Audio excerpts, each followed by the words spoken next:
Bonjour, Dr Janssen, je vous présente un cours sur la vaccination.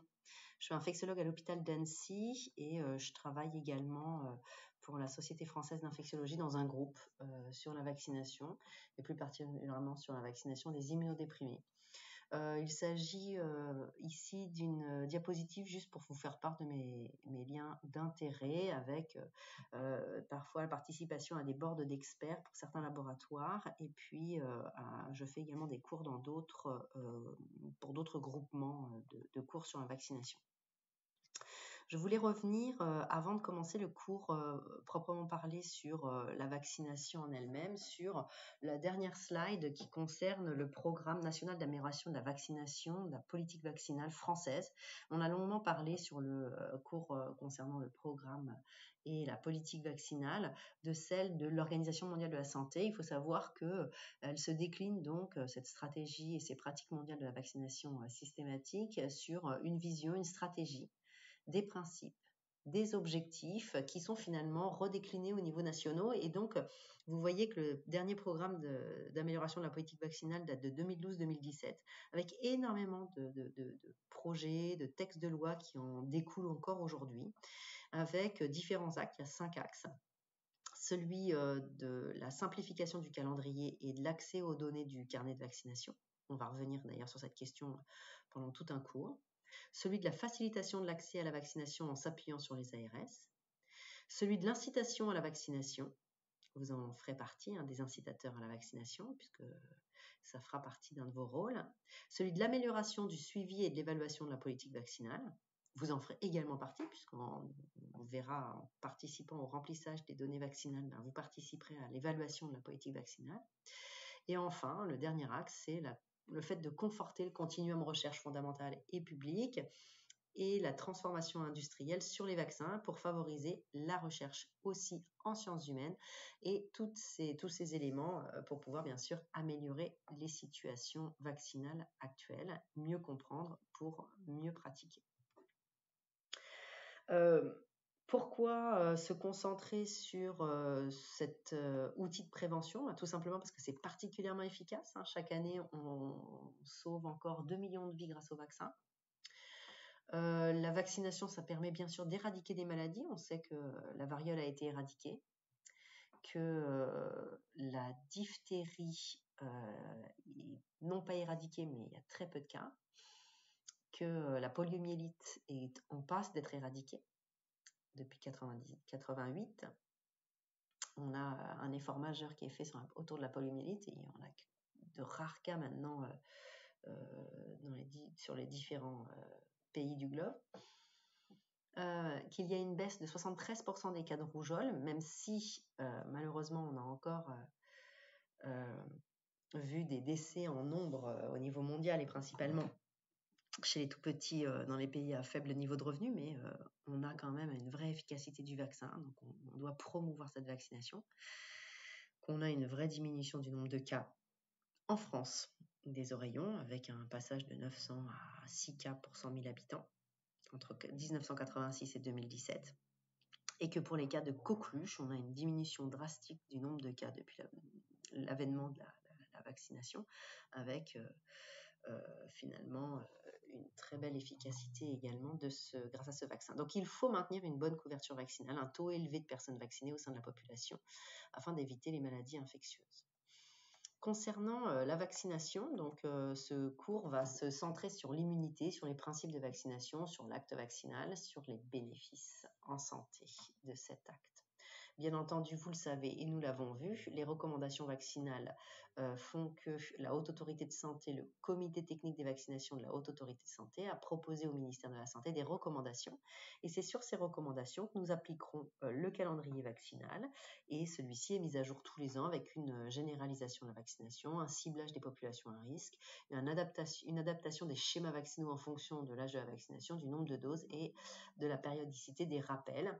Et donc, il faut se baser là-dessus pour bien comprendre la situation. On ne peut s'arrêter, quand on lit ces recommandations, à la simple proposition du schéma si on ne comprend pas la notion d'immunité. Et c'est pour ça que nous allons commencer par évoquer ce principe immunologique du traitement vaccinal. Il faut comprendre que l'immunité est tout d'abord on va dire la défense qui est une défense qui se base sur plusieurs types d'immunité. Alors on a une première ligne de défense qui est la barrière physique, la peau, les muqueuses. On a une deuxième ligne de défense qui est la barrière chimique, les salives, les enzymes salivaires, les larmes, le suc gastrique et les enzymes gastriques, les différents mucus avec les différents éléments du mucus. Et puis ensuite, on a des éléments qui, d'un point de vue cellulaire, vont aller aider à apprendre à protéger l'organisme qui va apprendre à rester finalement efficace en cas de rencontre du pathogène, une fois qu'il l'a rencontré une fois ou une fois qu'il aura été immunisé par la vaccination. Alors, l'immunité innée, c'est la réaction immédiate contre l'agent pathogène. Cette réaction immédiate est constituée de plusieurs types de cellules, les macrophages, les cellules dendritiques, les monocytes, les neutrophiles. Et puis il y a l'immunité adaptative qui, elle, va donner une protection durable, qui va être...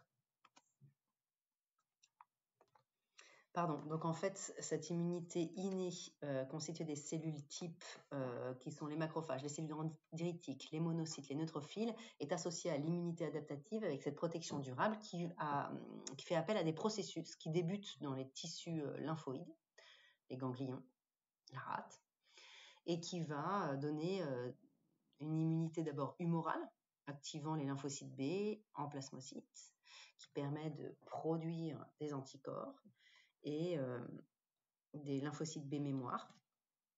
Et puis l'immunité cellulaire qui va activer des lymphocytes T en CD8 killer et en CD4 helper et des lymphocytes T mémoire. Alors si on reprend avec ce schéma les différents éléments de l'immunité innée et adaptative, on voit que pour le système adaptatif, donc on a à partir de la cellule souche hématopoïétique une cellule lymphoïde progénitrice qui va fournir des B progéniteurs, des T progéniteurs. Les B progéniteurs vont se transformer en lymphocytes B et en lymphocytes B mémoire. Les T progéniteurs en lymphocytes T cytotoxiques et helper CD4 et en lymphocytes T mémoire. Et puis pour la cellule lymphoïde progénitrice, elle fournira également des cellules naturales killer.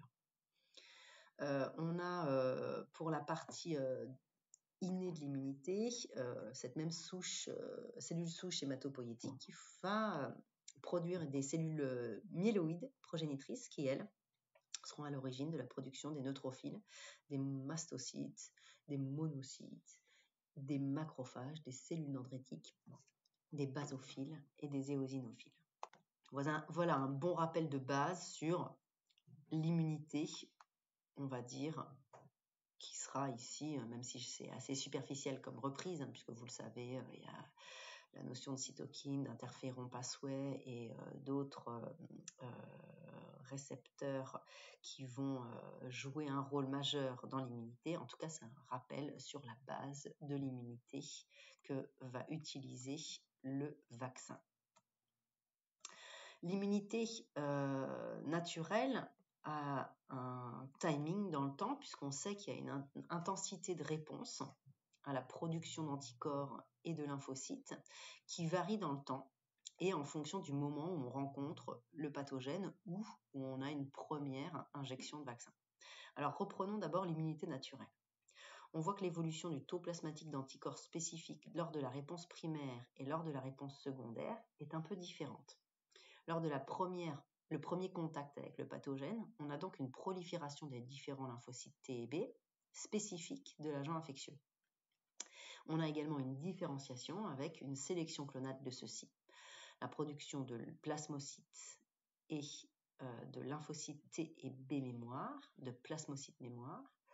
On a une production de lymphocytes T auxiliaires et cytotoxiques. La mémoire immunitaire, grâce à cette réponse primaire qui se fait grosso modo en une semaine, va permettre au moment du deuxième contact avec le pathogène de fournir une réponse plus rapide et plus importante, la réponse secondaire, qui permettra d'avoir normalement, en fonction du pathogène bien sûr, et malheureusement on ne peut pas dire que ce soit identique d'un pathogène à l'autre, une protection de l'organisme. L'évolution du pool de cellules mémoire augmente lors de la réponse secondaire. Et ce qui est intéressant, c'est de comprendre qu'on a un phénotype immunitaire qui est finalement la variété des récepteurs T spécifiques à un antigène donné. Et la totalité de nos compétences immunitaires font notre répertoire immunitaire. D'un individu à l'autre, il varie. Sur la planète, on a beaucoup de papiers, là, de littérature qui sort avec la notion d'une variation immunitaire importante en fonction de la zone géographique, parce qu'on n'est pas sollicité de la même façon par des pathogènes finalement très différents sur une zone géographique et une autre. On a également une variation en fonction du microbiote. On a une variation en fonction bien sûr de l'âge et en fonction des pathologies ou des problématiques ou même des médicaments qui peuvent jouer sur ce répertoire immunitaire. Concernant la vaccination et l'évolution de ce phénotype immunitaire, eh bien ici, vous avez quelques éléments de réflexion. Alors, aux différents vaccins, que l'on va là étudier un peu plus précisément, est associée une immunité spécifique. Sur le schéma que vous voyez, vous avez soit un agent infectieux atténué, donc on voit qu'il est complet, qu'il a toutes ses protéines, la totalité de son aspect normal presque, un agent infectieux qui a été tué et auquel on a ajouté un adjuvant, parfois, ou des antigènes purifiés de l'agent infectieux. On va revenir très tranquillement sur chacun des types de vaccins. Si on injecte le vaccin, on va avoir une réponse innée, une réponse adaptative, on va faire des cellules mémoire et on va protéger l'individu vacciné selon la séquence que nous avons vue précédemment avec un premier contact, plus ou moins un deuxième contact qui sera nécessaire en fonction du type de vaccin, de l'immunogénicité du vaccin en fonction de sa constitution. Il est intéressant de noter, comme je le disais, qu'en fonction du temps, que ce soit par le biais de vaccination ou de rencontres avec des pathogènes, notre répertoire immunitaire, notre phénotype immunitaire va varier et on va augmenter le nombre de cellules mémoire au cours de la vie.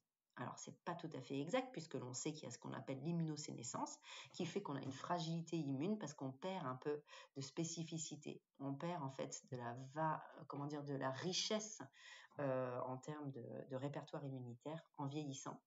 Et donc, on va dire que le cytomégalovirus, le CMV, prend un peu toute la place sur notre répertoire immunitaire. On devient moins performant et donc c'est pour ça qu'on rapproche à nouveau les séquences vaccinales quand on vieillit. On sait qu'à chaque nouveau contact avec un antigène, on réactive la lymphoprolifération mémoire B et T spécifique et cette réactivation est d'autant plus rapide et plus efficace qu'on a déjà eu une rencontre soit avec le pathogène, soit avec les antigènes vaccinaux. Ça explique, bon an, mal an, la différence des schémas vaccinaux en fonction de la constitution du vaccin. Je souhaitais revenir également sur des questions que vous pourriez vous poser concernant l'exploration de cette réponse immunitaire.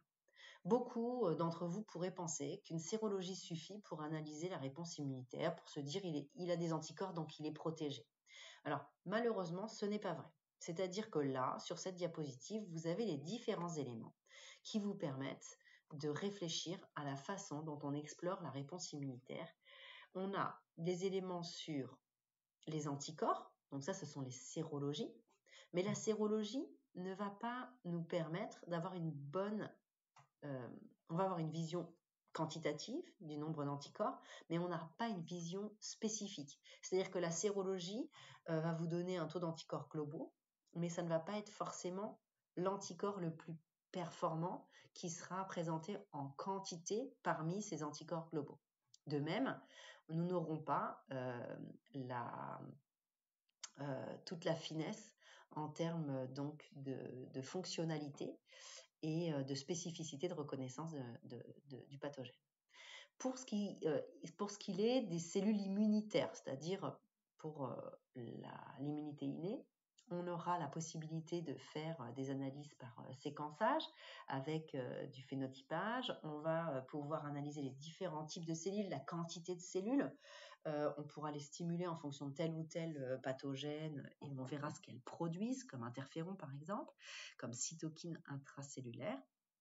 Ça, on peut le mesurer. C'est extrêmement cher, ça ne se fait pas du tout de façon courante, mais c'est important de le savoir parce que on ne peut pas dire à quelqu'un vous n'avez pas d'anticorps donc vous n'êtes pas protégé. Finalement, on peut avoir une immunité cellulaire qui est d'excellente qualité, qui permettra de relancer au moment de la rencontre avec le pathogène l'immunité humorale et vice-versa. Il y a également donc une analyse des répertoires des récepteurs T et des immunoglobulines par séquençage de dernière génération. Donc vous imaginez que le séquençage, c'est l'analyse du matériel génétique, ça ne se fait pas en pratique courante. Une fois encore, c'est extrêmement cher, mais ça permet de savoir ce que l'on a comme répertoire. Et enfin, on a les approches qu'on dit omiques. Donc c'est assez récent comme analyse, avec finalement une analyse du transcriptome, du protéome, du microbiote, du métabolome, qui sont des données sur, par exemple, à partir du niveau d'expression des gènes des cellules immunitaires. Donc on va séquencer de l'ARN. Et on va finalement être capable de dire qu'on a une capacité, dès le premier jour de stimulation post-vaccinale, à aller fournir plus ou moins d'interférons, plus ou moins de natural killer, plus ou moins de cytokines de tel ou tel type. Et ça donnera également finalement une vision globale assez fine de ce qu'est capable de faire l'individu. On voit bien qu'au-delà de la sérologie, l'étude de la production des anticorps, en fait, on a beaucoup de méconnaissances quand on doit guider la personne sur son immunité. Alors, qu'est-ce que ça signifie? Ça signifie simplement qu'on ne se base pas sur une sérologie pour réfléchir et on doit donc avoir une donnée sur les vaccinations que les personnes ont reçues et se fier au fait que les analyses, les études cliniques sur les vaccins ont été faites sur des populations très variables et se sont intéressées à ces populations pour savoir si la réponse était favorable, si bien entendu face à la pathologie la réponse était favorable ou si les immunités, les immunogénicités étaient bonnes en fonction de l'âge, en fonction de la maladie associée. Et donc, ça nous ouvre finalement sur le besoin d'avoir le respect au plus proche du schéma vaccinal et on le verra, la capacité finalement d'avoir une sollicitation immune plutôt calée sur les recommandations. Si l'on avance un peu sur les données et les concepts qu'il faut que vous connaissiez, ici, je vous fais part d'un concept qui est vraiment très important, qui est le concept du herd effect, l'effet troupeau, l'immunité de groupe. Alors, qu'est-ce que c'est? C'est le fait que quand je ne suis pas vaccinée, si jamais j'ai quelqu'un qui est malade dans le groupe, comme vous le voyez sur le schéma de gauche, le petit bonhomme rouge, eh bien, j'ai un haut risque qu'il ne contamine toute la population. Quelques-uns, ceux qui restent en bleu, auront finalement probablement une immunité qui les protégera contre ce pathogène, mais très peu, parce que les gens ne sont pas protégés. Concernant une population avec un niveau de couverture vaccinale plutôt bas, alors, threshold, c'est le seuil. Et donc, là, on voit sur le schéma du milieu qu'il y a finalement, si on s'en réfère au petit bonhomme jaune qui est vacciné, une quantité d'individus non négligeables qui vont malgré tout parmi les bonhommes bleus non vaccinés se contaminer, être contaminés. Par contre, on sera devant une population moins à risque de développer la maladie que la précédente. Malheureusement, si on est en dessous de ce seuil pour atteindre la protection, l'immunité de groupe, on n'arrivera pas à protéger toute la population. Et enfin, si, schéma de droite, on a une couverture vaccinale qui est au-dessus du seuil de vaccination, alors on va pouvoir avoir une protection vraiment très satisfaisante, même des gens en bleu qui ne se seront pas vaccinés. Ça sera le herd effect, l'immunité de groupe. On aura protégé ces personnages non vaccinés grâce à la vaccination de tout un groupe, puisqu'il n'y aura plus de circulation quasiment du virus ou de la bactérie. À droite, je vous ai mis un schéma qui est le schéma qui représente le R0. Le R0, c'est le taux de reproduction, le taux de contagiosité d'une maladie. Alors on voit par exemple que la rougeole, c'est extrêmement contagieux. C'est-à-dire qu'une personne va contaminer 12 à 18 personnes. Pour la coqueluche aussi, une personne va contaminer 12 à 17 personnes, la diphtérie un peu moins, la rubéole un peu moins, les oreillons un peu moins, le VIH, une personne va contaminer 2 à 5 personnes, la grippe, une personne va contaminer 2 à 3 personnes, mais on voit ce que ça veut dire, hein. C'est-à-dire que vous avez une bonne notion de la contamination pour la grippe, c'est-à-dire que malgré tout ça circule beaucoup alors que le R0 n'est pas très élevé. Et pour l'Ebola qui fait vraiment très peur, on voit qu'il a un R0 qui est plutôt bas, 1,3, 2 personnes qui vont être contaminées. Par contre, même si jamais finalement le taux de reproduction, de contagiosité est peu élevé pour l'Ebola, parce qu'en fait ça nécessite un contact rapproché, la mortalité étant très élevée, on a une inquiétude toute particulière, donc tout ceci rentre en ligne de compte.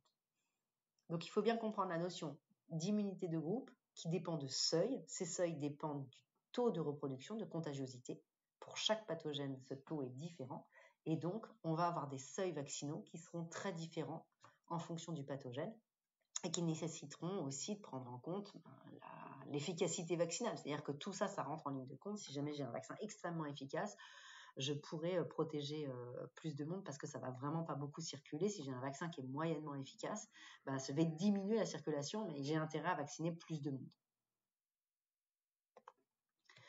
Concernant les bénéfices, je vous avais dit qu'on parlerait des bénéfices de santé de la vaccination. Bon, on l'a vu, on a vu sur la mortalité que ça avait un impact vraiment énorme au niveau mondial sur des pathogènes qui sont encore circulants et ceux qui ne le sont quasiment plus, c'est grâce à la vaccination qu'ils ne circulent plus. Ça a un impact aussi sur soi. On se protège soi, de façon à éviter de contracter les maladies comme les oreillons, la coqueluche, la grippe, la rougeole, les méningites, etc. On se protège soi lors de déplacements à l'étranger. Je pars à l'étranger dans une zone où la fièvre jaune pourrait me tuer et donc je me vaccine et je ne peux pas contracter cette virose. Ou je pourrais être réellement très handicapée parce que j'aurais des diarrhées profuses, des fièvres importantes avec la typhoïde. La vaccination va me protéger. Ça me protège également lors de ma pratique professionnelle. Je fais un métier à risque, métier de la santé ou je suis pompier, eh bien je suis protégée grâce à la vaccination hépatite B. Métier exposé au tétanos, que ce soit le jardinier, la personne qui travaille dans la métallurgie. Et donc la vaccination me protège contre les aléas du métier. Concernant la vaccination, bien sûr, le bénéfice, comme on l'a vu avec le herd effect, c'est aussi de protéger les autres. Et donc, plus on vaccinera de personnes, plus le nombre de personnes vaccinées sera important, moins on aura de risque de transmission de la maladie. Et on aura donc moins de sources de contamination autour des personnes qui ne sont pas vaccinées et on protégera les plus fragiles. On sait que certaines populations sont particulièrement fragiles malgré leur vaccination. Les nouveau-nés, qui ont un système immunitaire qui est fragilisé de par leur naïveté, les femmes enceintes, qui ont une immunité un peu différente et qui ont à protéger deux individus, elles-mêmes et le bébé, les personnes âgées qui, comme je vous le disais, ont ce qu'on appelle l'immunosénescence, une perte de leur richesse, de leur répertoire immunitaire. Et puis aussi, des personnes qui ne peuvent pas être vaccinées, des gens qui sont immunodéprimés, ne peuvent pas recevoir de vaccin vivant, c'est contre-indiqué. Ils risqueraient de développer la maladie vaccinale. Et donc, on les protège indirectement en se vaccinant autour d'eux. De même, quand ils peuvent se faire vacciner, ils ont une réponse immunitaire moins satisfaisante que ceux qui ne sont pas immunodéprimés. Et en vaccinant leur entourage, on les protège également de maladies qui, chez l'immunocompétent, ne seraient pas très graves, mais qui, chez l'immunodéprimé, seraient soit extrêmement graves, soit mortelles.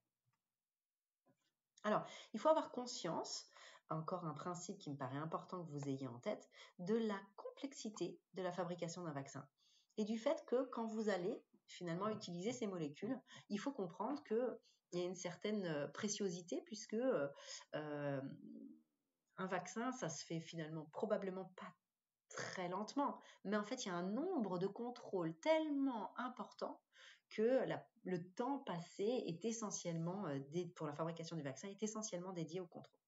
Donc, reprenons le schéma à droite. Vous voyez que à chaque étape, il y a des temps de contrôle. c'est très schématisé, on n'a pas besoin de rentrer vraiment dans le détail, mais je vous ai mis des références sur les diapositives, donc vous n'hésitez pas à aller voir les références. Donc, on a la notion que les vaccins sont faits différemment, mais grosso modo, sur chacune de ces étapes, on peut revenir un petit peu. On va d'abord pouvoir, pour certains vaccins, récupérer une banque de germes, les mettre en culture, les récolter, les purifier, et puis inactiver le virus si besoin, par la chaleur ou des agents chimiques. Obtenir finalement des valences différentes. Ça veut dire quoi des valences? Ça veut dire par exemple, prenons le pneumocoque. Il y a une centaine de sérotypes circulants de pneumocoque et dans un vaccin à pneumocoque, on va dire celui que vous connaissez peut-être bien parce qu'on vaccine les enfants avec, le vaccin 13 valent, c'est un vaccin avec 13 différents sérotypes et donc il va protéger contre 13 différents agresseurs.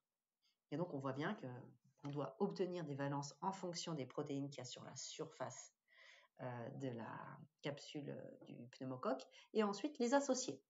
Donc, c'est un travail important.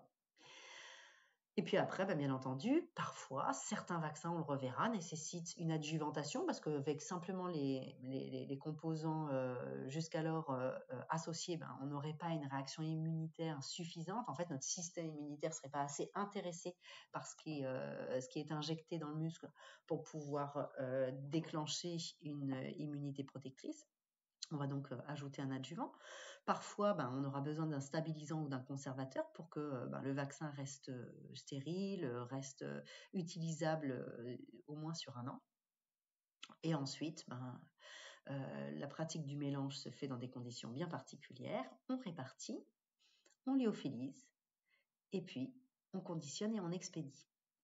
Et vous avez vu, contrôle. Quand je vous dis contrôle, ça veut dire contrôle par le fabricant lui-même, et puis contrôle par la NSM, l'Agence nationale du médicament et l'Agence internationale. Donc, on voit que c'est vraiment très codifié. Concernant donc la fabrication du vaccin, il est important de comprendre qu'on peut avoir des ruptures. Et donc, il ne faut pas hésiter si vous malheureusement, vous ne pouvez plus vacciner quelqu'un, à aller rechercher l'information pour voir si vous pouviez avoir accès différemment, si vous avez des recommandations en cas de rupture pour pouvoir utiliser tel ou tel autre vaccin qui va remplacer celui qui est en rupture, et comprendre que ce n'est pas un volontarisme soit politique soit industriel à ne pas fournir un produit. C'est souvent, par exemple, je vais vous raconter l'histoire de la rupture du vaccin hépatite B à une certaine époque. C'était tout simplement parce qu'il n'y a pas beaucoup d'industries pharmaceutiques qui font du vaccin. Donc en fait, il y avait une énorme cuve où était produit l'antigène HBS pour pouvoir faire le vaccin. Cette cuve a été contaminée. C'était la seule cuve pour toute l'Europe. Et ayant été contaminée, ils ont dû refabriquer de l'antigène HBS. Et ils ont dû attendre d'avoir la quantité nécessaire et suffisante, les contrôles nécessaires et suffisants pour pouvoir reproduire le vaccin. Et donc, on se trouve parfois dans ce type de schéma un peu compliqué parce qu'on n'a plus les doses suffisantes et nécessaires pour pouvoir vacciner nos publics. Alors, je vous avais dit qu'on reprendrait les différents types de vaccins, donc faisons-le maintenant.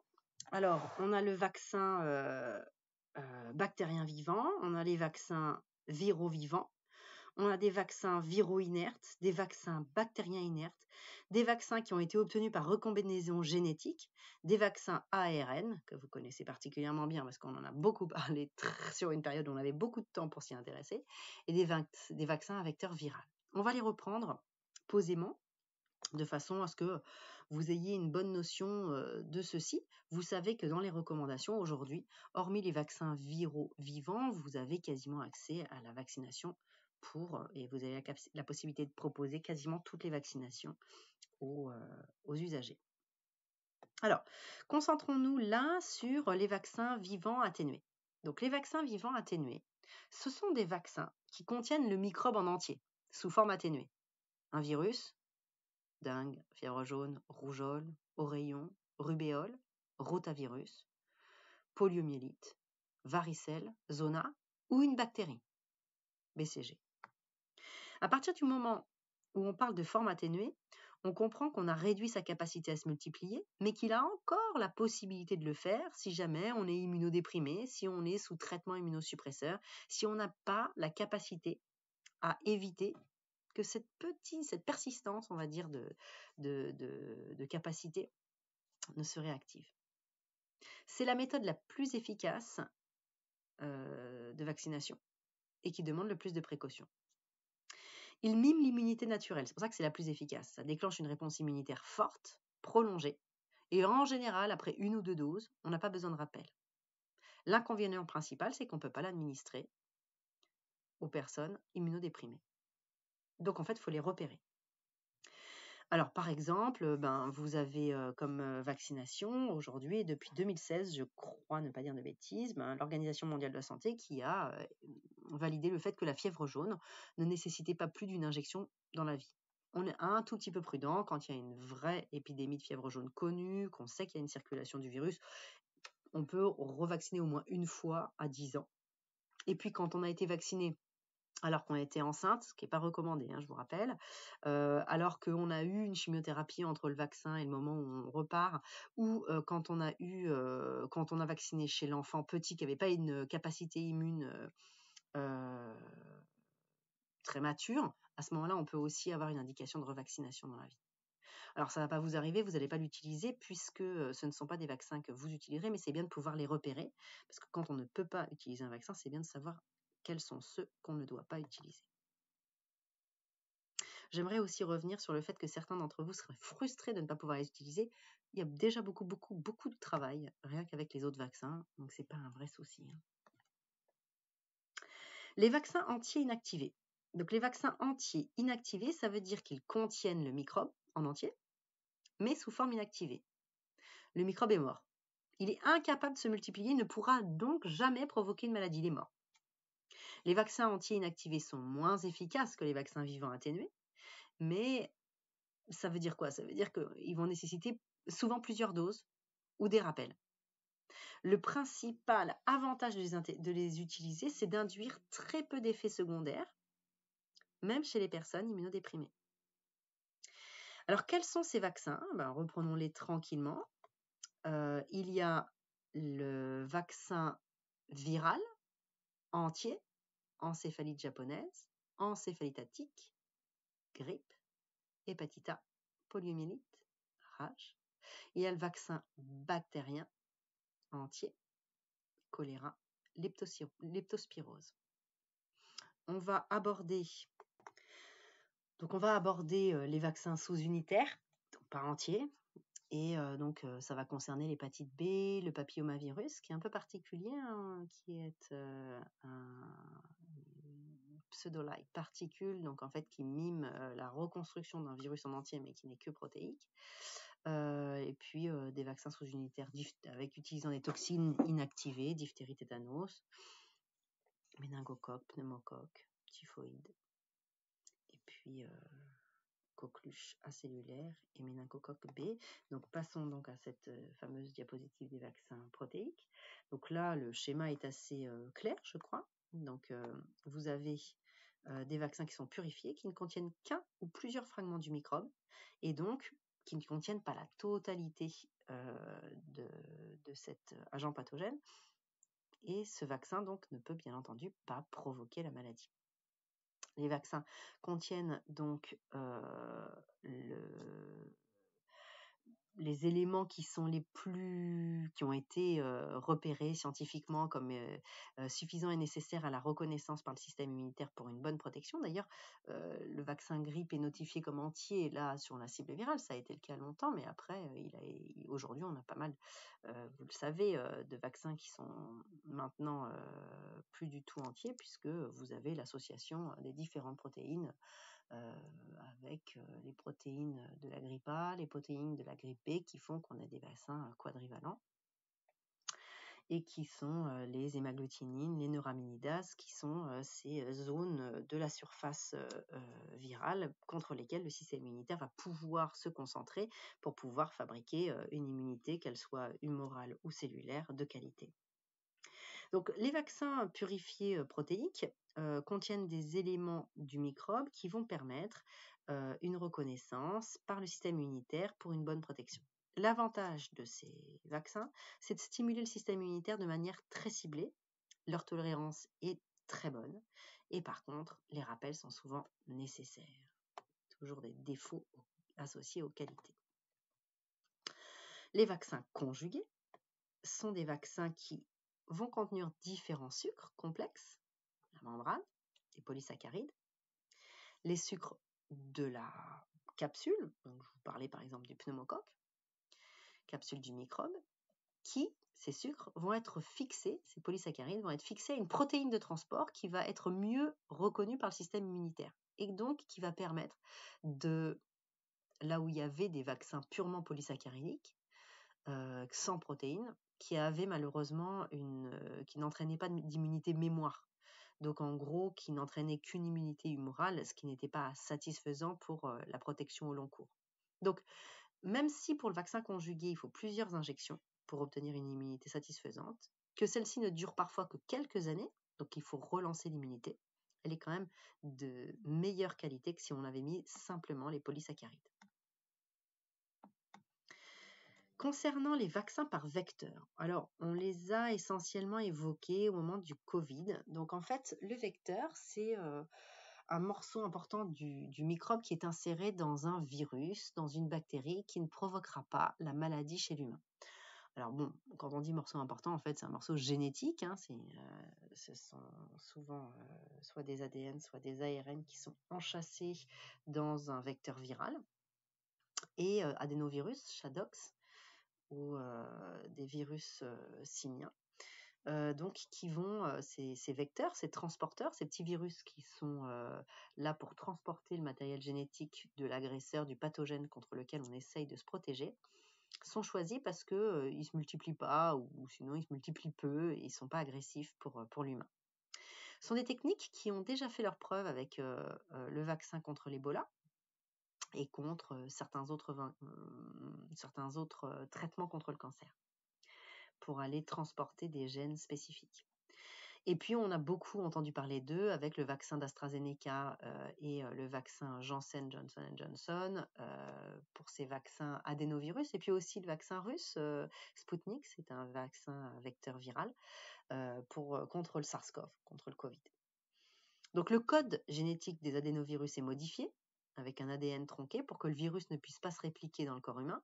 Et puis l'ADN des adénovirus est utilisé comme vecteur de façon à entrer dans le noyau de la cellule, mais il n'y aura pas d'incorporation dans l'ADN des cellules humaines. Ça a été un grand débat, puisqu'on a modifié les extrémités des brins d'ARN. Donc en gros, ils peuvent juste être éliminés. Quand l'ADN est transcrit en ARN, dans le noyau, il est expulsé ensuite dans le cytoplasme et on le traduit en protéines, mais il n'est pas du tout inclus dans le génome humain.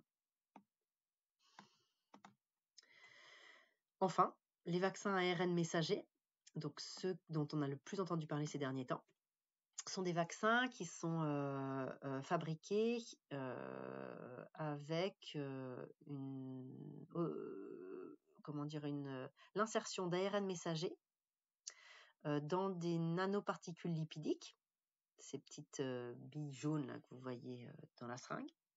Pourquoi ? Parce que si on n'avait pas la nanoparticule lipidique, il n'y aurait pas déjà de captation au niveau musculaire par les cellules dendritiques. Et ensuite, parce que sinon l'ARN serait détruit immédiatement, il n'y aurait absolument aucune réaction immune, il n'y aurait aucune fabrication de la protéine spike, il n'y aurait rien du tout. En fait, on détruit, il y a beaucoup d'ARN qui circulent et que l'on va, avec lequel on va être en contact et qui n'ira jamais jusqu'à l'intracellulaire. Et donc, l'introduction donc, dans l'organisme va permettre que la nanoparticule puisse faire entrer le matériel génétique qui va être lu au niveau cytoplasmique et puis permettre de fabriquer la protéine spike, puisqu'il s'agit de vaccins Covid essentiellement, et ces protéines spike vont permettre ensuite de créer une immunité spécifique contre la protéine spike elle-même. Donc voilà la présentation des différents vaccins. Il paraît important maintenant d'évoquer les autres produits qu'on peut trouver dans les vaccins et il faut que vous les connaissiez parce qu'en fait vous pourriez avoir des questions à ce propos. Et quand on manipule un produit, il vaut mieux être à peu près à l'aise avec les composants du produit et ne pas se baser sur des des réponses sans en avoir entendu parler. Une fois encore, je vous ai mis les références en bas de slide pour que vous puissiez aller un peu plus loin dans la connaissance des produits. Mais déjà, ça, c'est pas mal de savoir que les adjuvants sont utiles à certains vaccins. Vous verrez dans le tableau de droite qu'il n'y a pas du tout tous les vaccins dont on a parlé. On va revenir sur ce tableau. Donc, les adjuvants composent des vaccins inactivés. Il n'y en a pas dans les vaccins vivants atténués. Ça ne sert à rien puisqu'il est déjà très immunogène. Et son intérêt, c'est de renforcer et de prolonger la réaction du système immunitaire. Alors, il s'agit la plupart du temps de sel d'hydroxyde d'aluminium, de phosphate d'aluminium. Et ils ont été découverts dans les années 20 par Alexander Glennie, un immunologiste britannique, qui, en ajoutant de minuscules quantités de sel d'aluminium insoluble dans un vaccin, a renforcé la réponse immunitaire. Alors, très longtemps, depuis les années 70, il y a eu des inquiétudes concernant la tolérance, l'innocuité en fait de ce sel d'aluminium. Et aujourd'hui, le lien avec des maladies et l'aluminium pour le vaccin est désormais totalement exclu parce que la quantité d'aluminium contenu dans le vaccin est extrêmement faible. Pour les enfants de moins de 2 ans, la quantité varie entre 0,125 à 0,82 mg par dose. Et il faut savoir qu'on est bien au-delà quand il s'agit d'aluminium, pour le niveau d'aluminium qu'on peut malheureusement soit ingérer, soit recevoir en injectable. Les effets secondaires, par contre, sont réels avec l'aluminium. Les rougeurs, les gonflements en lieu et place de la vaccination peuvent être liés à ce petit tatouage. Il s'agit d'un petit tatouage. Et il s'agit simplement du signe d'activation du système immunitaire. Et c'est ce que l'on recherche. C'est-à-dire qu'on a mis de l'aluminium dans le vaccin à cette dose infinitésimale simplement pour que le système immunitaire finalement vienne s'intéresser à ce qui a été injecté. Si on ne le faisait pas, en fait, il ne s'intéresserait pas du tout à ce qui a été injecté. Et donc, finalement, on n'aurait absolument pas d'immunité post-vaccinale. Donc, grâce à l'aluminium, on a diminué le nombre d'antigènes, parce qu'avant, on mettait une quantité d'antigènes très importante et il y avait des réactions et une tolérance très médiocre des vaccins. Donc, on a vraiment limité le nombre d'antigènes. Ça permet de faire plus de vaccins, c'est pas plus mal pour pouvoir proposer cela à plus de monde. Et ensuite, on a une meilleure efficacité au niveau immunitaire. Les nouveaux adjuvants, depuis quelques années, il y a l'émulsion d'eau et huile, qui s'appelle le MF59, un gros mot tout simplement pour dire émulsion eau et huile, qui a été utilisé pour le vaccin contre la grippe saisonnière, donc sous le nom de MF59. Et les saponines, des substances extraites de l'écorce de l'arbre à savon du Chili, c'est très joli, et qui est utilisé par exemple pour le Novavax. Alors, les vaccins qui ont de l'adjuvant, vous le voyez à droite, c'est vaccin DTP, sel d'aluminium, Prevnar contre le pneumocoque, Gardasil contre le papillomavirus, Twinrix, hépatite A, hépatite B, Encepur, méningo-encéphalite, c'est contre les virus tick-borne encéphalitis. Et puis après, pour le MF59, donc la grippe saisonnière, pour le Shingrix que vous ne connaissez pas, mais qu'on espère bientôt avoir, parce que c'est un vaccin qui est un vaccin inactivé contre la varicelle, et on a très envie de pouvoir l'utiliser pour nos patients aussi, pour les protéger contre le zona, nos patients immunodéprimés. Donc c'est un mélange de saponine et de lipides AS01B. Et puis le Novavax, le Matrix M1, qui est un mélange de saponine et de lipine contre le SARS-CoV. Donc voilà, donc ça c'était un point sur les adjuvants qui paraissait important parce que vous aurez probablement des questions. Et puis après, il y a les conservateurs et les stabilisants. Donc les conservateurs maintiennent la qualité biologique des vaccins, leur asepsie. Le principal conservateur utilisé, c'est le thiomersal, qui est composé d'éthyle de mercure, employé pour éviter toute croissance bactérienne ou fongique dans certains vaccins inactivés. Et on a bien entendu surveillé de très près ce conservateur, qui est en quantité infinitésimale, mais qui est quand même bien présent pour certains des vaccins. Et donc, le Comité consultatif mondial de la sécurité vaccinale, les différents comités américains de pédiatrie, anglais, européens, ont conclu qu'il n'y avait pas de risque pour la santé. Alors je vous invite, puisque vous pourriez vous poser la question, mais où est-ce que je vais trouver en fait la composition détaillée des vaccins? Il y a quand même un site magnifique qui est le site de mesvaccins.net. On a la chance de pouvoir y accéder, un site français qui n'est pas du tout, qui ne collabore pas du tout avec les firmes pharmaceutiques et qui a un catalogue très très facile d'accès pour aller voir, quand vous cliquez sur vaccin, la composition du vaccin, vaccin par vaccin. Bien sûr, il y a bien sûr dans les RCP pas mal de détails. Là, ça permet simplement d'avoir un accès un peu facilité. Dans les vaccins, il y a également des stabilisants, lactose, sorbitol, et ceux-ci peuvent être utilisés, il n'y en a pas dans tous les vaccins, mais ça peut exister, afin de maintenir la qualité du vaccin pendant toute sa durée de conservation, grosso modo sur un an, pour pouvoir l'utiliser pendant un an. Alors maintenant, parlons des bonnes pratiques. Quand on a des vaccins en responsabilité, il faut que vous soyez vigilants et que c'est à vous de vous assurer que vous respectez les bonnes pratiques. D'abord, le respect de la chaîne du froid. Les vaccins doivent être stockés dans une enceinte thermostatique qui doit être qualifiée. Qualifiée, ça veut dire qu'il doit y avoir une réponse à la norme et donc ça doit être validé et dont la température doit être comprise entre 2 et 8 degrés.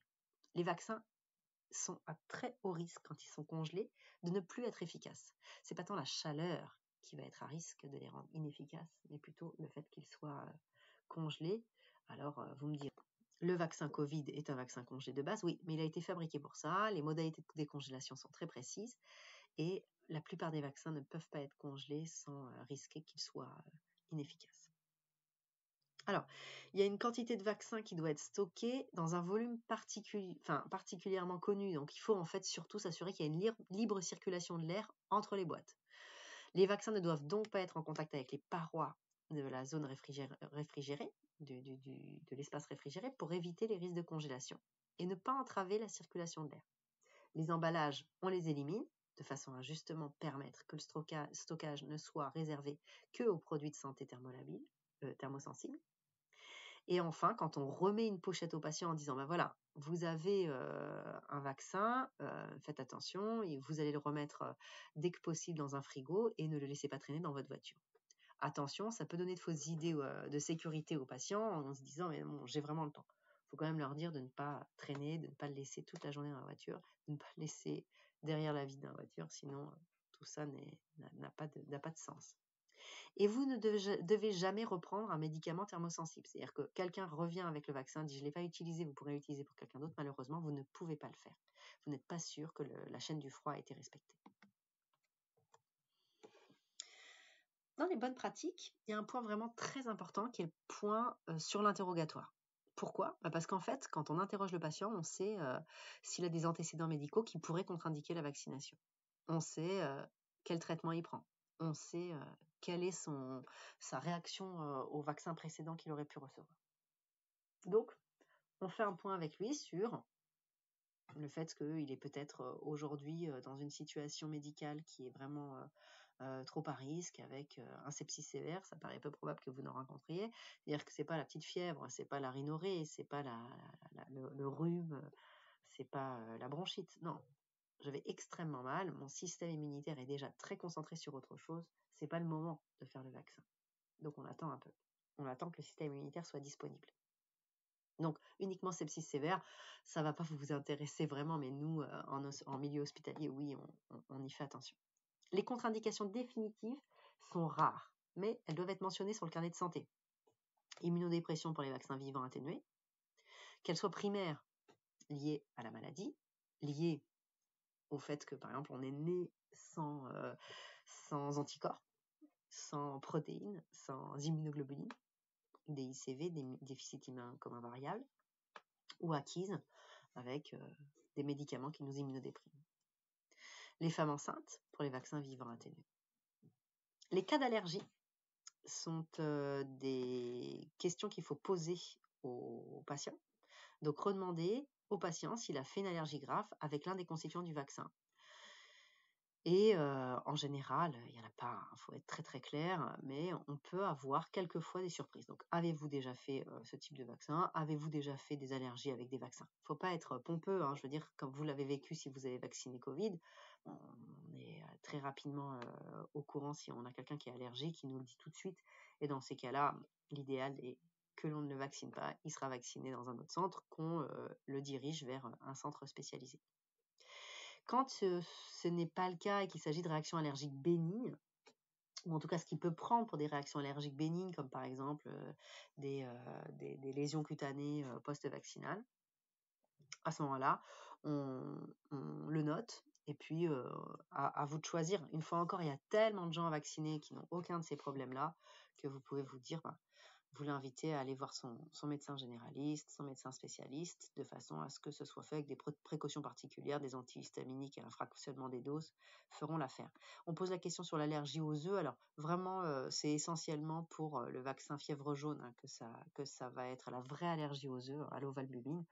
Et en fait, en général, on vaccine quand même ces gens et on le fait de façon en milieu hospitalier avec des doses fractionnées.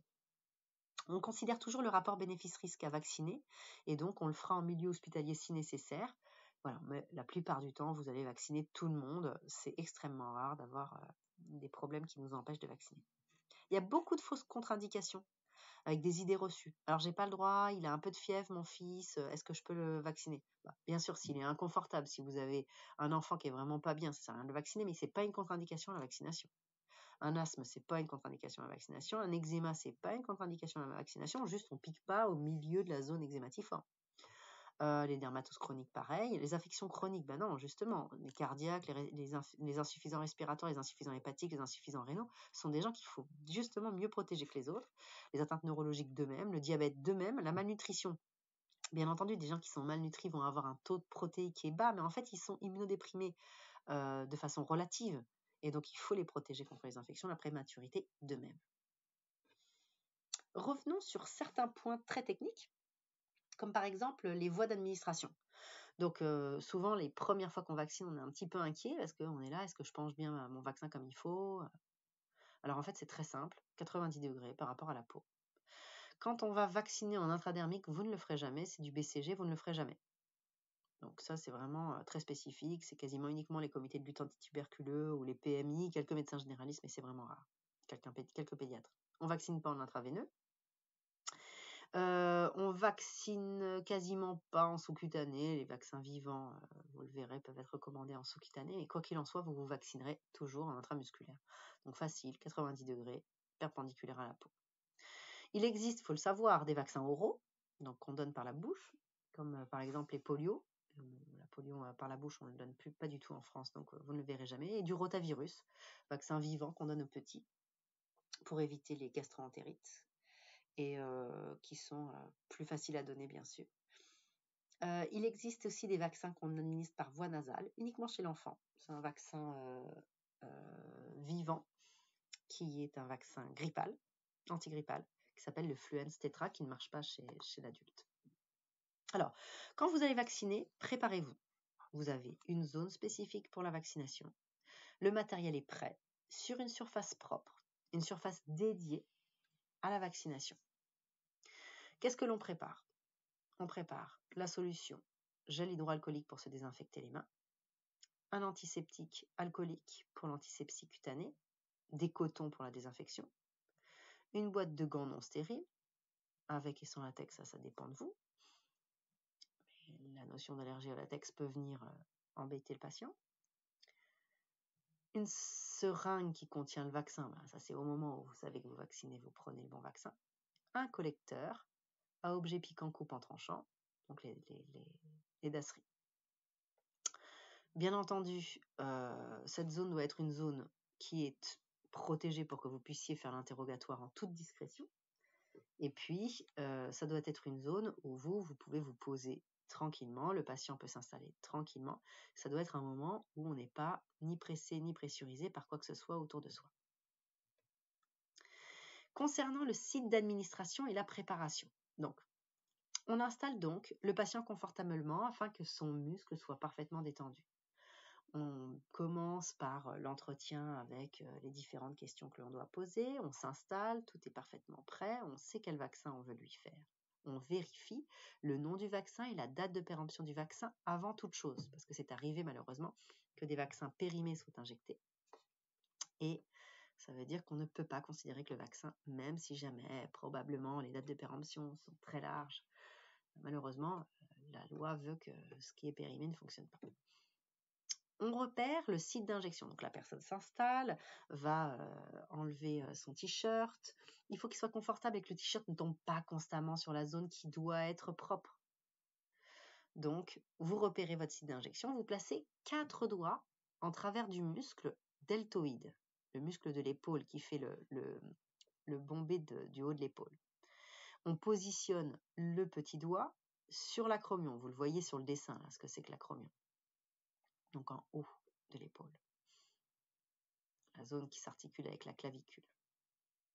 Le haut de l'aisselle va marquer la ligne qui délimite le repère inférieur.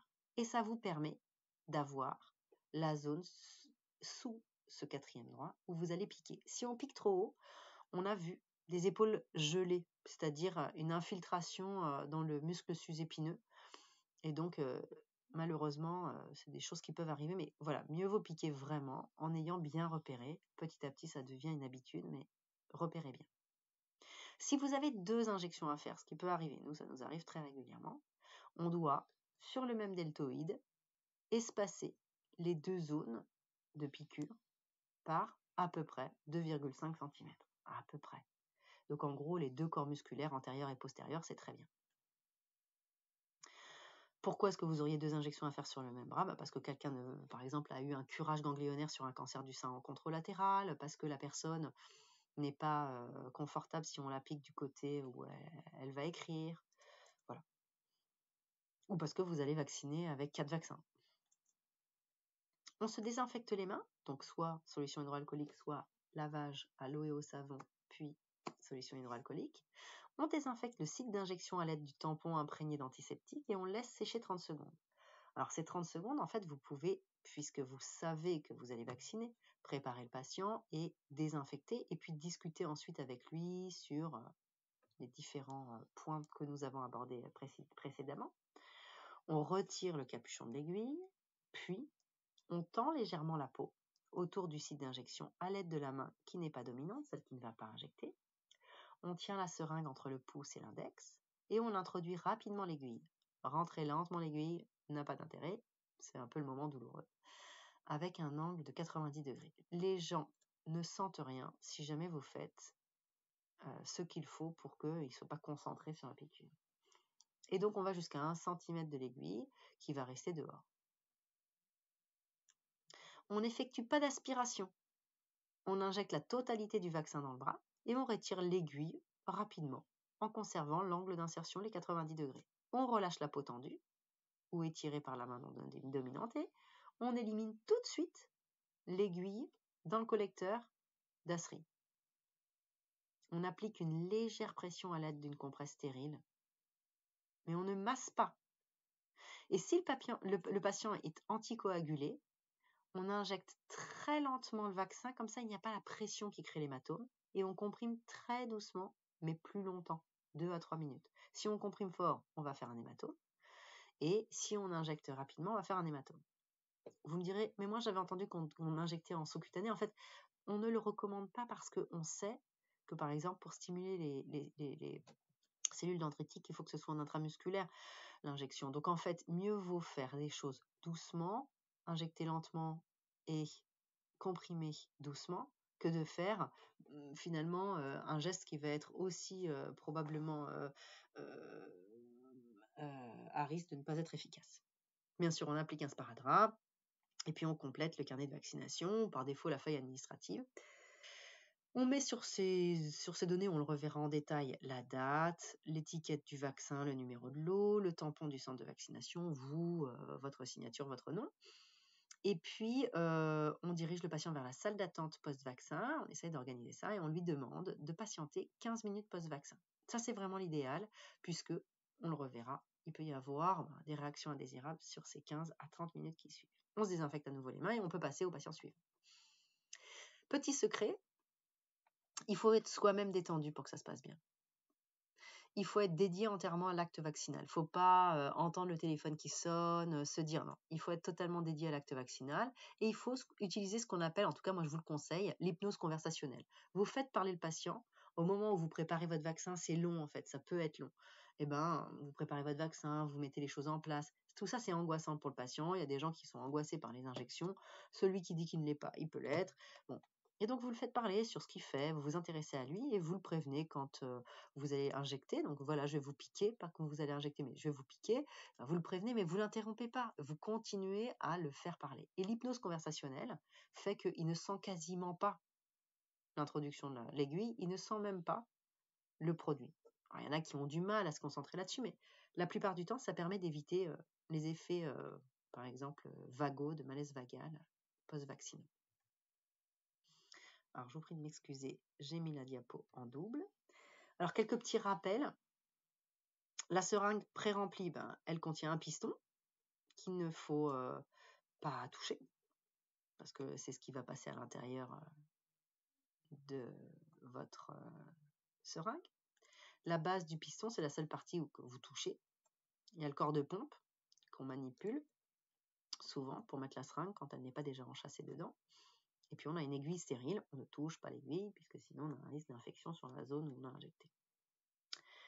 Pour reconstituer certains vaccins, eh bien, on va avoir besoin d'une manipulation qui d'ailleurs est une des manipulations un peu longues. Donc on injecte le solvant dans le flacon de poudre lyophilisée. Alors faites hyper attention à ça, parce qu'en fait, quand on a plusieurs vaccins à faire, et ça, je l'ai vu plusieurs fois, il y a des gens qui ont pensé qu'ils avaient bien fait les manipulations, ils avaient préparé leur vaccin, puis au final, on se retrouve avec la poudre qui n'a pas été injectée.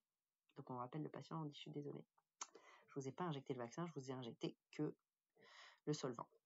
Donc, on injecte, et puis on homogénéise en mobilisant tête en haut, tête en bas, très doucement pour pas que ça mousse le flacon, on solubilise et puis on recueille le mélange qui doit être parfaitement dilué. On s'assure qu'il n'y a pas de poudre qui reste en bas. On a un petit, voilà, il y a parfois des expériences à faire parce que parfois il nous faut faire un petit appel d'air pour pouvoir réussir à récupérer le mélange. Et puis on change d'aiguille, bien sûr, au moment d'injecter le liquide qui a été recueilli. Après, quelques petites règles. Donc, supposons, donc, puisque vous avez vu sur un autre topo, vous avez vu la vaccination avec la vaccination selon un schéma vaccinal. Quelques petites règles pour le rattrapage. Donc, toujours des choses très pratiques. Chaque dose de vaccin reçue compte. Un schéma est complet si on a reçu toutes les doses. S'il manque une ou des doses, peut-être qu'on va devoir reprendre le vaccin. Mais à ce moment-là, la vaccination, on reprend à la dernière dose reçue. On ne réduit pas les intervalles. Si on doit faire une dose et qu'on n'arrivera pas à avoir un rendez-vous au bon moment pour faire la dose, il vaut mieux toujours attendre un petit peu après le rendez-vous qui était prévu. Donc si une dose doit être injectée à 1 mois, si on met 1 mois et 15 jours, c'est toujours mieux que de mettre 3 semaines. Si on réalise une dose en plus, j'ai déjà vacciné ce patient, je ne me rappelais plus, il n'avait pas de carnet de vaccination, et en fait, donc j'ai fait une dose en plus. C'est pas grave. Il n'y a pas de danger à vacciner une personne qui a déjà été vaccinée. Il vaut mieux, en cas d'incertitude, plutôt refaire une dose. Pour les vaccins inertes, on peut réaliser jusqu'à 4 doses le même jour. Sur différents sites d'injection, on l'a vu, antérieur, postérieur pour le deltoïde. Et attention, on recommande pour les vaccins vivants viraux, rougeole, oreillon, rubéole, varicelle zona et fièvre jaune, on recommande d'éviter de réaliser en même temps parce qu'en fait, ils vont rentrer en compétition au niveau des interférons et donc on recommande un mois entre les deux vaccins. Si on ne peut pas, on les fait le même jour. On essaie d'éviter de les faire de façon trop rapprochée pour que justement il n'y ait pas cette compétition entre les vaccins. Sinon, on peut injecter tous les vaccins ensemble. Et quand on a un rattrapage qui est en cours, dès qu'on peut, on se remet sur le calendrier en vigueur. Et alors, si vous ne savez pas faire, vous appelez Infovac, vous mettez un message aux experts d'Infovac, vous référez au carnet de vaccination, au calendrier vaccinal sur la HAS. Il y a des tableaux de rattrapage en fonction de l'âge. Et puis pour les migrants primo-arrivants, parfois on ne sait pas du tout s'ils ont été vaccinés, ils n'ont pas de papier, ils n'ont rien. Et bien alors là, vous pouvez aller sur les recommandations rattrapage vaccinal chez les migrants primo-arrivants, où il y a des modalités qui sont assez clairement définies, de façon à vous aider à faire des rattrapages de façon adaptée. Toujours pratique. Le choc anaphylactique, ça peut arriver. C'est extrêmement rare. Vous avez vu, on a vécu une période où on vaccinait un nombre d'individus colossal au moment de la période épidémique importante Covid. Et en fait, on a vu très très peu de personnes en choc anaphylactique. Donc, concernant le choc anaphylactique, c'est une urgence vitale. Et donc, dans les 30 minutes après le vaccin, on voit apparaître un urticaire, un prurite, la personne se gratte, il a des troubles digestifs, il commence à avoir des nausées, il a des signes respiratoires, il tousse, il a une hypotension. Il faut avoir du matériel pour prendre la tension quand vous vaccinez.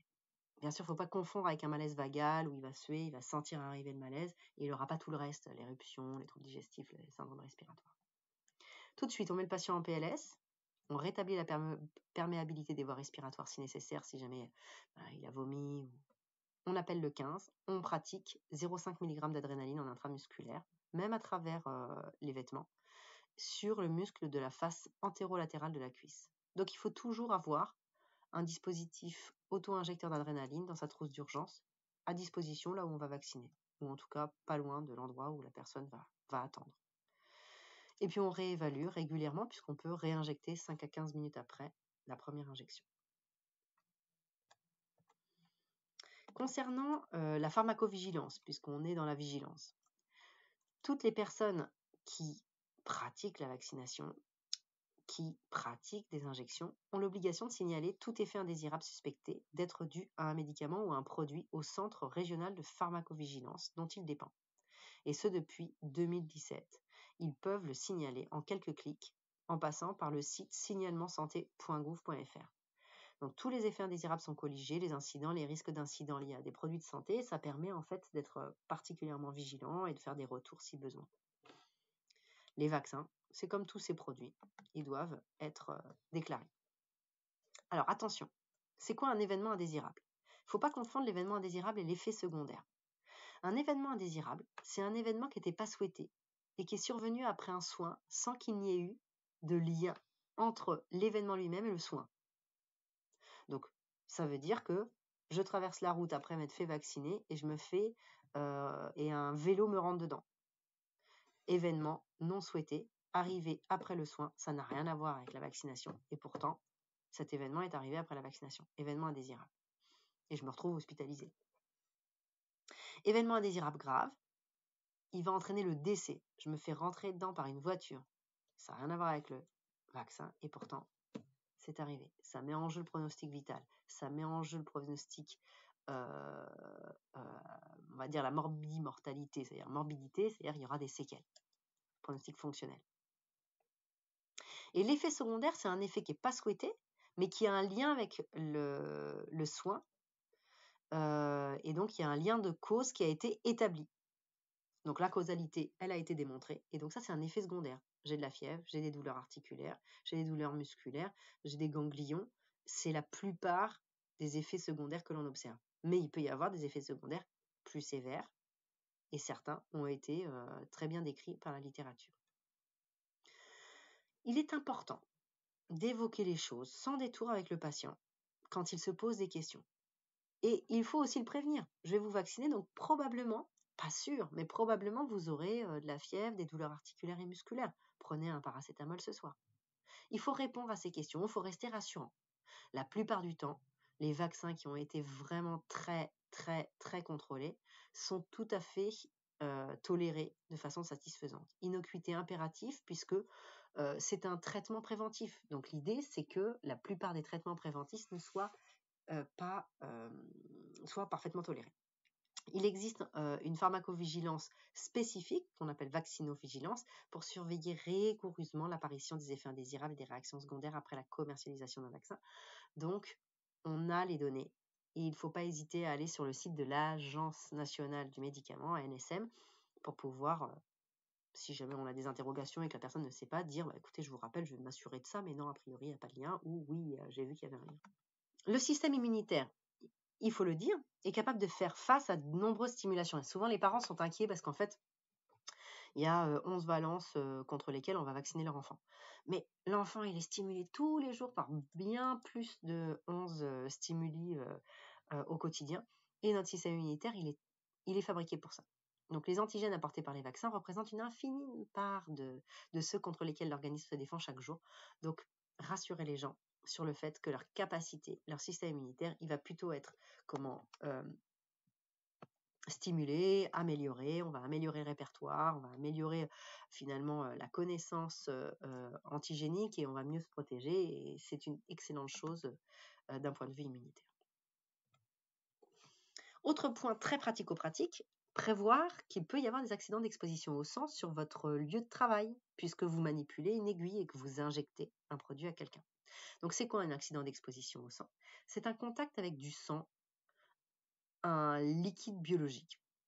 Lors d'une piqûre, d'une coupure avec un objet contaminé, une seringue ou un scalpel, ça peut être aussi une projection sur une muqueuse de sang ou de liquide biologique. Œil, nez, bouche. C'est une urgence parce qu'il faut agir dans les 4 premières heures idéalement. On demande le statut sérologique à la personne source. On lui demande s'il est séropositif pour le VIH, pour l'hépatite B. La plupart du temps, il n'en sait rien. Ou vous pouvez ne pas le croire.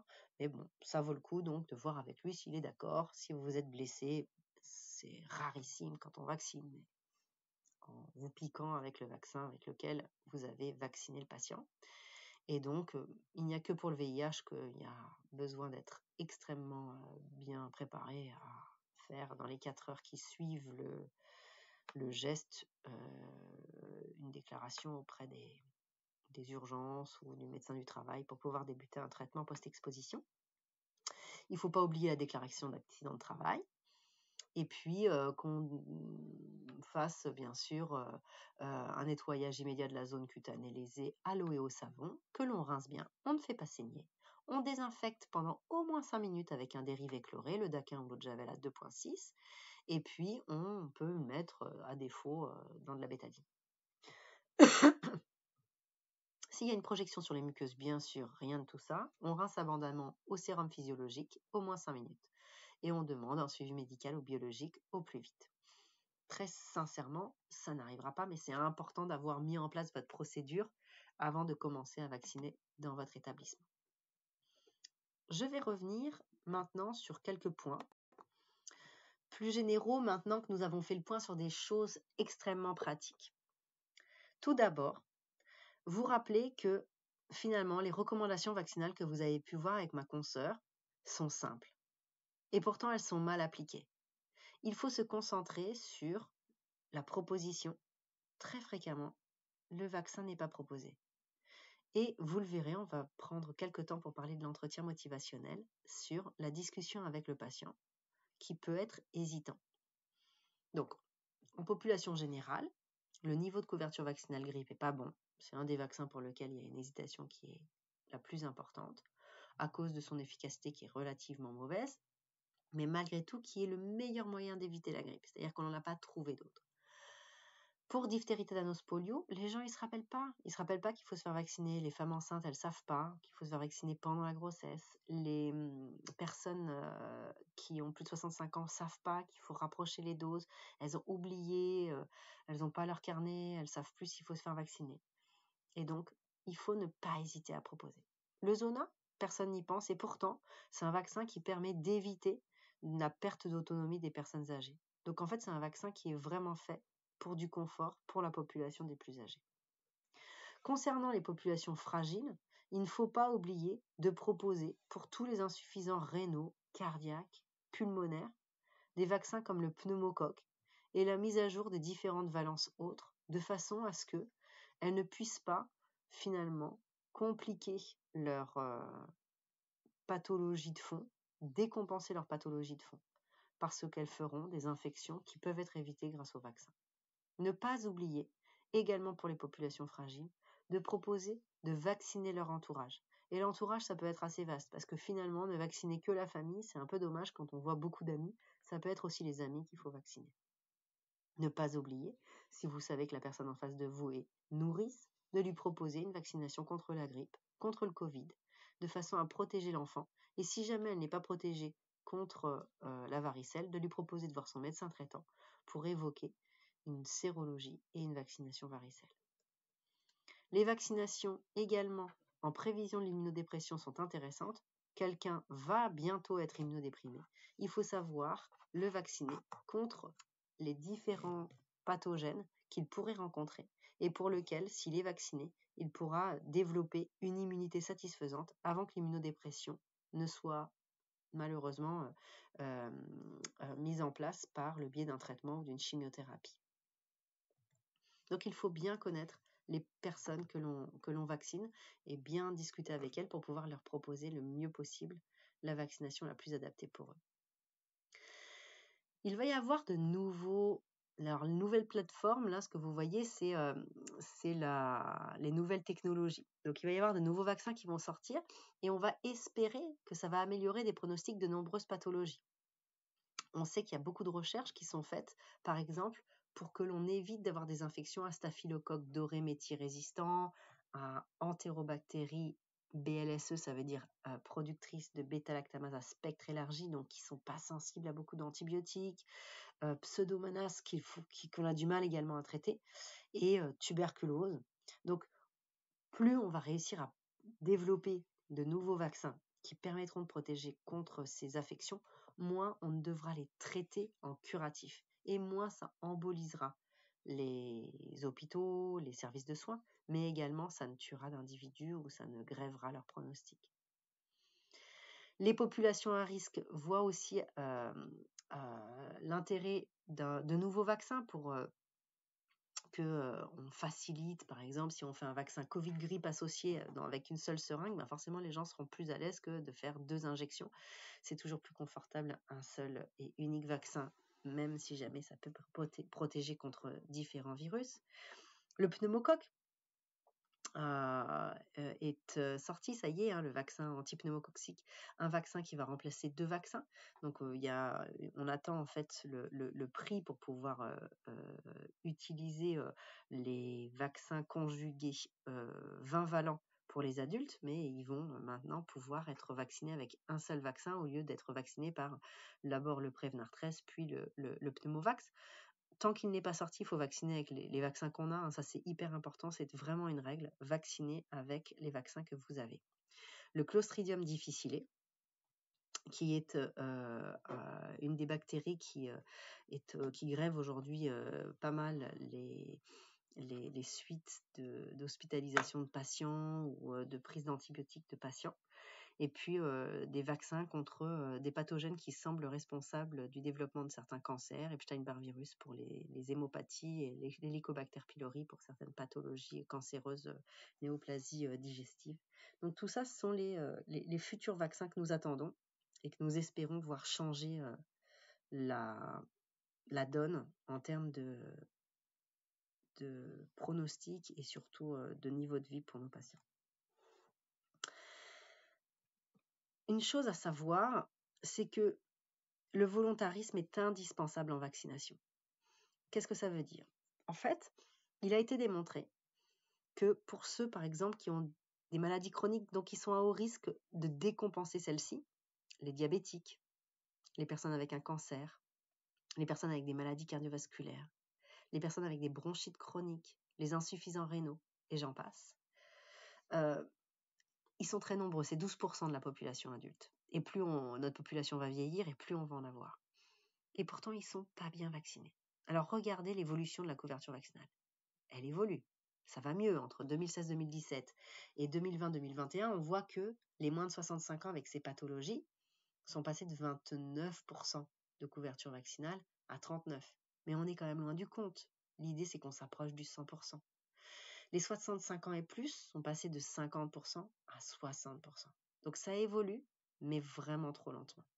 Et c'est la raison pour laquelle il faut, une fois encore, le redire, accompagner les gens, repérer ces personnes et leur proposer. Sur votre lieu de travail, si vous avez décidé de vacciner, il faut prendre un temps de discussion et comprendre que on part de très loin et que la raison pour laquelle on a élargi les compétences vaccinales, c'est qu'avec les seuls infirmiers, médecins, sages-femmes, ça ne fonctionnait pas. Et donc, on espère gagner en couverture vaccinale. Là, ce sont 2 exemples d'études dans des populations différentes. Donc, à gauche, vous avez une thèse qui a été produite entre Annecy et puis Saint-Étienne, où on a comparé sur un CHU et sur un CH général des patients similaires en hématologie, donc particulièrement fragiles, et on a regardé leur couverture vaccinale pour la grippe, le pneumocoque, le tétanos, diphtérie, tétanos, polio, et l'hépatite B. Et voilà la réponse. Alors, je peux vous dire que les thésards, ils ont regardé vraiment de très près. C'est-à-dire qu'ils ont regardé dans tous les carnets, ils ont rappelé les patients, ils ont appelé les médecins généralistes, ils ont regardé dans tous les dossiers médicaux d'hématologie. Et après, ils ont aussi posé la question aux patients pour comparer le déclaratif et ce qui était tracé. Et voilà ce que l'on observe. On observe 22% de couverture vaccinale pour la grippe, 19% quand on ne se réfère qu'à ce qui a été tracé. Pour le pneumocoque, 14% pour la partie déclarative et 10% pour ce qui est tracé. Pour diphtérie, tétanos, polio, 60% pour le déclaratif et 36% pour ce qui est tracé. Pour l'hépatite B, 17% pour le déclaratif et 15% pour ce qui est tracé. Qu'est-ce que ça signifie ?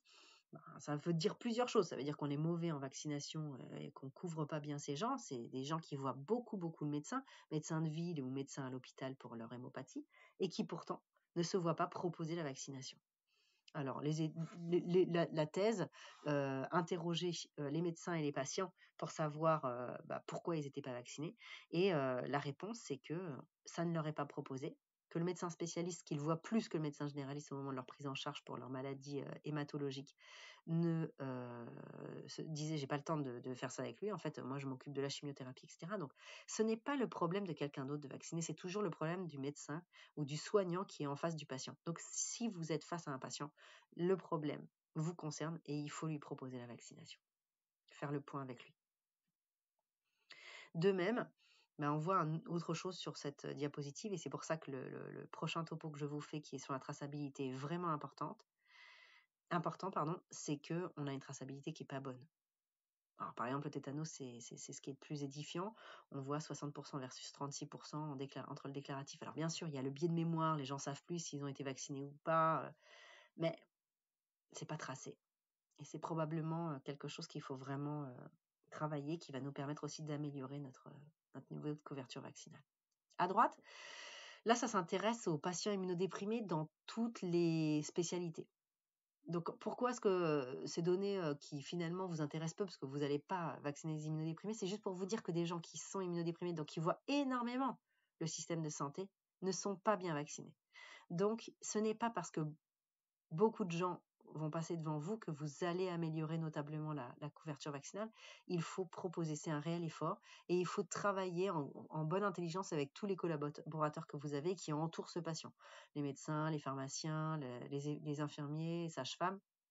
Il faut en fait que tout le monde travaille ensemble, de façon non pas à dire je le fais moi, donc personne n'a besoin de le faire. Non, en fait, tout le monde doit le faire. Et dès que vous avez un rendez-vous avec, d'accord, donc je vous fais cette première vaccination, avec qui vous avez rendez-vous la prochaine fois, ok. Ce que vous faites, c'est que vous allez chercher la dose et puis vous allez, puisque vous voyez votre infirmière, vous vous faites vacciner, puisque ça tombe bien, vous le voyez à peu près à la date du rappel. Voilà, c'est ce qu'il faut savoir faire. Là, vous voyez une fois encore, les couvertures vaccinales sont vraiment pas bonnes. Pour les patients qui sont pris en charge en rhumatologie, elles sont meilleures que pour les autres. Mais sinon, les gens ne sont pas bien vaccinés, on a des taux de vaccination qui sont vraiment pas bons. Et donc, n'hésitez pas à proposer, n'hésitez pas à travailler en collaboration avec vos confrères.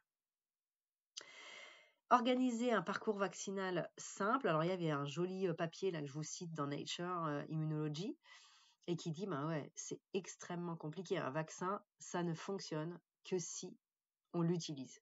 Donc, pour l'utiliser, il faut faciliter l'accès à la vaccination.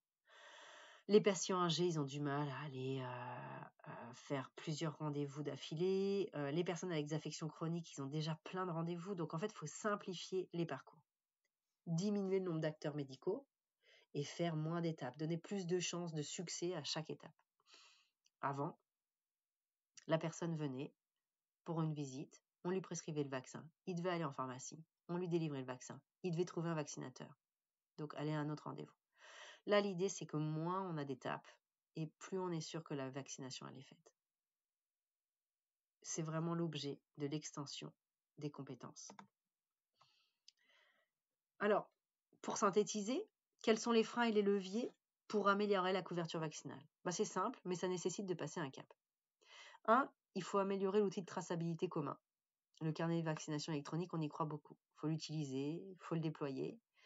Et ça évitera d'avoir des sur- ou des sous-vaccinations et ça permettra de savoir quand est-ce qu'on doit faire les rappels. Le patient, il sera au courant et le soignant aussi. Ça sera plus simple. Ça permettra aussi d'avoir une trace sur la couverture vaccinale globale des patients en France. Ensuite, il faut faciliter l'accès à la vaccination. Là où je me fais soigner, je me fais vacciner. On débloque le lien avec le vaccinateur. On ne va plus chercher son vaccin. Le professionnel doit pouvoir délivrer le vaccin ou le réaliser quand on le délivre. Prise en charge du coût du vaccin. Moi, je crois beaucoup aussi à un travail collaboratif, je vous l'ai dit, avec des trios biologistes ou médecins, généralistes ou spécialistes, infirmiers et pharmaciens pour que tout le monde ait accès au vaccin et vaccine là où le patient se rend. Multiplier les compétences professionnelles vaccinales, éduquer pour mieux défendre la prévention du risque infectieux, vraiment refaire de la sensibilisation sur l'intérêt du vaccin, faire céder les hésitations en formant plus de corps de métier avec le même discours. Exprimer un soutien politique fort et une parole intelligible des imminences grises, qu'est-ce que ça veut dire? Ça, c'était pendant le Covid, vous vous rappelez, tout le monde prenait la parole, tout le monde savait tout sur tout. En fait, ce qu'il faut, c'est un discours simple, intelligible, compréhensible, basé sur les recommandations. Les experts qui recommandent se basent sur des textes scientifiques. Les recommandations sont telles qu'elles sont adaptées. On avance vers la personnalisation, bien sûr, et on a petit à petit une capacité à adapter le message, mais on le transmet de façon simple et unique. Pour ce faire, on utilise un processus qui s'appelle l'entretien motivationnel. Donc l'entretien motivationnel, c'est un outil qui est une méthode de communication. Donc c'est une méthode de communication d'attitude relationnelle qui va aider le patient à s'engager dans le processus de changement. Il ne se faisait pas vacciner, il va se faire vacciner. Ça se base sur 2 types de motivation. La motivation intrinsèque, elle provient du patient, c'est lui qui la développe. Et celle-ci, elle est liée à lui parce que il a vécu au milieu d'individus qui lui ont parlé plus ou moins du vaccin, qui lui ont parlé plus ou moins des risques de santé que l'on peut protéger avec le vaccin. Il a vécu parfois des traumatismes qui font que il va être avec une posture qu'au départ vous ne comprenez pas et le fait d'en discuter un peu va vous permettre de comprendre et vous allez pouvoir là, grâce à l'entretien motivationnel, modifier cette motivation. La motivation extrinsèque, elle est provoquée par ce qui entoure le patient. Il est passé dans la rue, il a entendu parler d'une épidémie de diphtérie, il veut se faire vacciner. L'entretien motivationnel, c'est donc développer de l'automotivation du patient. Trouver un environnement propice au patient pour qu'il consolide sa motivation. Le but, c'est que le processus interpersonnel va permettre le changement. L'entretien va augmenter la motivation intrinsèque au changement, va explorer et résoudre l'ambivalence chez le patient qui finalement ne veut pas de la maladie. Au départ, ne sait pas trop s'il veut du vaccin et a besoin juste que quelqu'un lui parle. Il faut savoir que les données statistiques là-dessus sont exceptionnelles, c'est-à-dire que on pense qu'il y a beaucoup d'hésitation. Alors, elle a augmenté de façon indéniable. Il y a eu un article qui a été publié en 2016 où la France avait une couleur lit de vin. C'était un des des pays qui avaient le plus de doutes vaccinaux. Mais c'était très particulier, c'était pas qu'ils n'avaient pas envie de se faire vacciner, c'est qu'en fait, ils craignaient qu'il y ait des effets indésirables, ils avaient l'impression de ne pas avoir assez d'informations, ils avaient besoin de prendre du temps pour pouvoir évoquer la vaccination et prendre leurs décisions en toute connaissance de cause. Et pour ça, ça veut dire qu'il faut de l'échange. Or, vous le savez, dans les relations de soins, aujourd'hui, on a peu de temps. Tout doit aller vite. Donc, l'entretien motivationnel, ça fait partie du boulot et ça peut ne pas être très long, mais ne serait-ce que au moment où vous rencontrez quelqu'un, vous évoquez la vaccination. Et il vous dit, moi, je suis pas encore prêt. D'accord, on pourrait peut-être se poser un instant pour en parler. Là, c'est pas le moment, mais je vous propose la prochaine fois que vous passez qu'on évoque ça. On va aider le sujet à s'engager dans un processus de changement et parfois ça prendra du temps et parfois ça sera très rapide. On doit chercher la motivation du patient, on doit la faire émerger. Quelques petites règles. La règle d'or, c'est d'écouter le patient. C'est pas d'avoir des idées préconçues. Vous avez vos données, vous savez ce qu'il faut faire. C'est pas pour ça qu'il va suivre vos conseils. La plupart du temps, si. Il a confiance en vous. Si vous êtes un professionnel auquel il vient s'adresser, il a souvent confiance en vous et il va vous écouter et il va suivre les recommandations. Et si vous lui dites, en plus, on peut le faire maintenant, ça va lui régler le problème qui était, sa motivation, elle n'était pas terrible parce qu'il n'était pas prêt à passer le cap parce qu'en fait, il fallait aller à la pharmacie, puis après, il fallait aller se faire vacciner ailleurs. Là, il est devant vous, il est prêt parce qu'en fait, vous lui proposez que ça a l'air facile et que vous avez en fait, vous faites écho à ses valeurs. Vous devez respecter ses valeurs. S'il n'est pas prêt, il n'est pas prêt. Mais la plupart du temps, en respectant les valeurs des gens, on va trouver ce qui, dans les valeurs de la personne, l'ancre dans le suivi des recommandations vaccinales. Donc ça, c'est vraiment quelque chose qui nécessite d'être connu pour ne pas oublier qu'on a un rôle à jouer qui est plus important que simplement le fait de vacciner ceux qui veulent se faire vacciner. C'est déjà beaucoup. Déjà vacciner ceux qui veulent se faire vacciner, c'est déjà beaucoup. Voilà pour la partie vaccination. Je vous retrouverai pour le cours traçabilité et nous referons le point donc sur les différents outils pour la traçabilité et les différents outils pour la politique vaccinale sur le précédent cours également que nous avons fait ensemble.